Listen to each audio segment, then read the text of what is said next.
Great to have these guys back again, Stephen and Roxanne Keeley.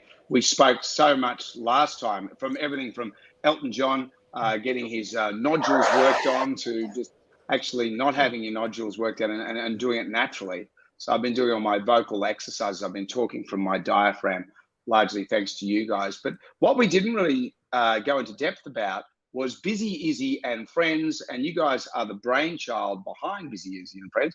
It's great to have you again. Hello, Stephen. Hello, Roxanne. Hey, Jonesy. Hi, Jonesy. How's it going? Nice to be So here.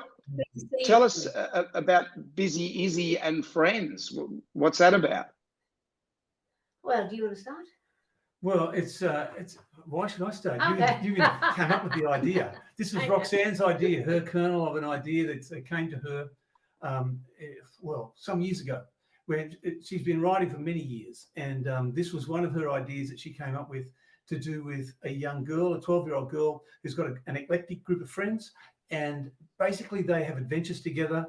I think one of the things you were saying that drove you to want to develop this idea was the fact that a lot of children's television, especially, tends to have a lot of aggression in it.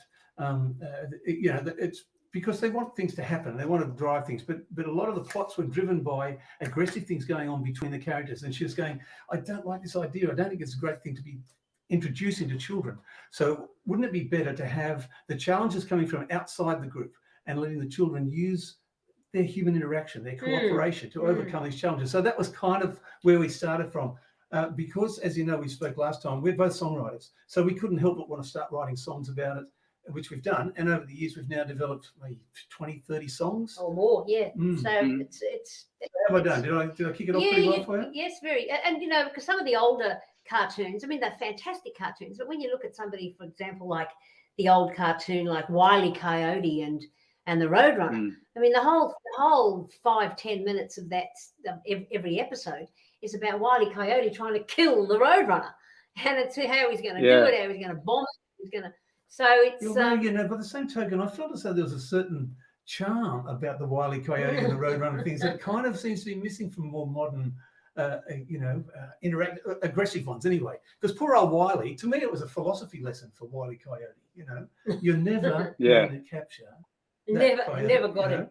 But so I think I mentioned last time that I started writing songs when I was little. We had a farm. I was born in New Zealand, and we had a dairy farm, and the whole family had to work on the farm. And as a 7-year-old, I started milking cows with mum and dad, and had to be up early in the morning, 4 a.m. And as a 7-year-old, I was scared of the big cows, of course. And it wasn't a shed where they walked in a separate area. The cows were actually at us, right above me, and we had to put the cups on the things and looking at the cows.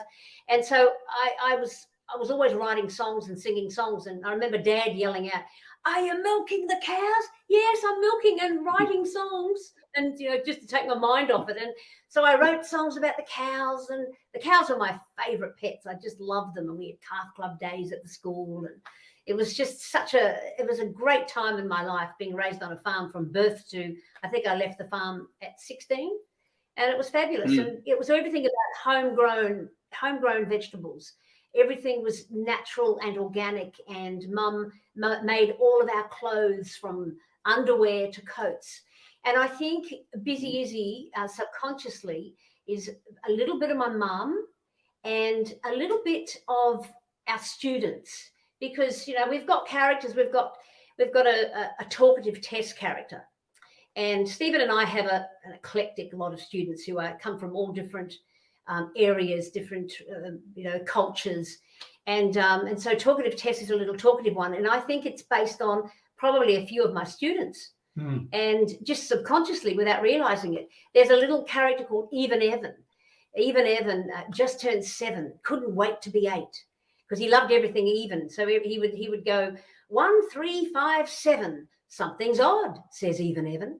And I've got a student who suffers from dyspareumerophobia, which is a fear of odd numbers. And this was a subconscious thing, which I know it is dyspareumerophobia, a fear of odd numbers. Yeah. So he's telling us that if he's watching something on TV he will not go to 25 or with the volume. He won't go to 23, 25, Yep. 17. It's only 24, 20, 26.